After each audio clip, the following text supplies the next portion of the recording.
Okay, here we are. This is number 3 in the series of how to draw a Cadillac ELR. And what we're doing is we're still continuing to work on the darkest parts of the car. And those are the ones that are in the back and at the lower end. And that's because they're in shadow. So it's making it pretty easy for me. There's a open section right here just below the bumper that I'm working on. And we did some shadow work on the rear of the trunk lid and at the back in the bumper. And as you can see, we also did quite a bit of work on the right rear wheel and tire. So we're starting to get this going, and now I'm trying to do the parts on the upper part of the car, right where the top is there. You can see that it has a band of darker material that goes all the way from the rear lip all the way to the front of the windshield. So I'm working on that right now to get it right.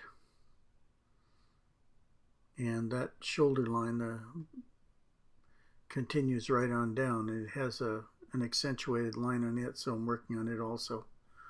It's the sharpest right at the edge of that line, and then as it goes upward, then it melds into the body and it becomes less pronounced.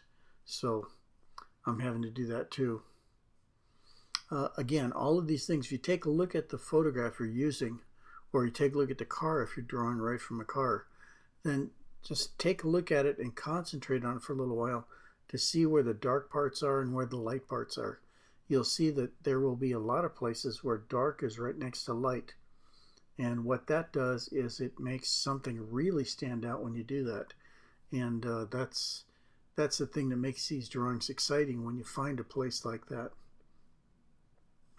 Like a piece of chrome that's reflecting something dark, and right next to it is the shiny part of the chrome or something. It'll really make your drawing stand out. So when you find something like that, or you find like a silver car or a gray car that has a really strong highlight in it or a very dark shadow in it, then that too will make it really good to look at. It'll draw the reader's or viewer's attention right to it. So if you find one of those, then accentuate that and make sure that it really catches a person's eye.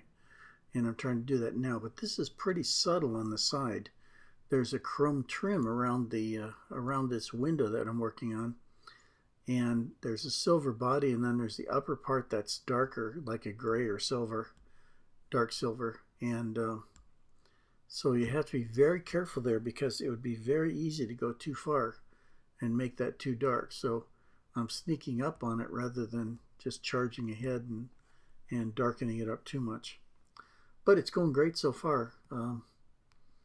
This is, like I said, it's really going to look like a great car. Right now it doesn't. It looks like series of lines and stuff, but that's how all my drawings start.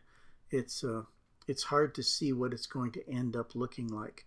So I know when I first started doing this, every one of them I looked at, I thought, oh, I had already ruined it. But it just turns out that it's not ruined. What it is it's just waiting to be fortified, to make it perfect, to find a way to bring it out from the shadows within. And that's the fun part, when you get one of these and it comes together and you say, oh my God, that's really, really wonderful how it's working. And that's really the incredible part of doing this, is when you get one of these cars and it looks like it's never going to get done, or when it does get done, it wasn't going to be worth all the time. And then you just keep working on it until finally you find the thing that makes it all come together, and you start working on that. And then the car just comes to you. It just really jumps out at you, and that's what you're looking for. It's one of those unbelievable experiences that makes you really happy. So I know sometimes I do these and I'm just stunned with the way they turn out. Like that last one, that Dan Gurney car. I really love that car, the Gurney Eagle. And this one's going to be a great one too. I think it has really nice lines to it, and it's going to look very pretty once we get it done. But this is still, just only the third lesson, so it's got quite a while for it to come together. We've got at least another week with it. But it will work out. I'm just about guarantee it, because I haven't thrown away a drawing in an awfully long time. And there's almost always a way to save a drawing, and most of the time you don't have any need of that. All you need to do is just make sure that you do a good job on it, and don't get yourself in trouble. Take a little extra time and make sure you're doing the right thing. Anyway, running out of time. I hope to see you back here tomorrow. We're going to do quite a bit more, and this is going to start to look like a car soon. Thanks. Bye.